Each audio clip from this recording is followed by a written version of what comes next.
உறவுகளுக்கு வணக்கங்க. என்னங்க புலம்பிட்டு இருக்கீங்களா?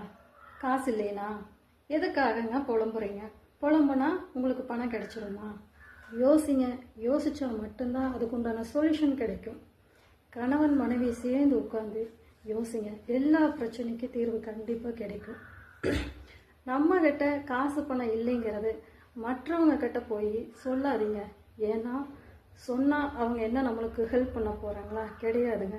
ஏன்னு கேட்டிங்கன்னா இன்றைக்கி இருக்கிற காலகட்டத்தில் அவங்கவுங்களுக்கே பிரச்சனைகள் சரியாக இருக்குது. அவங்கவுங்களுக்கே பத்தாத குறையாக இருக்குது. அதனால் நான் என்ன சொல்கிறேன்னா, நம்மளுக்கு இருக்கிற பிரச்சனையை போய் இன்னொருத்தர்கிட்ட புலம்பாதீங்க. புலம்பி பிரயோஜனம் கிடையாது. யோசிங்க.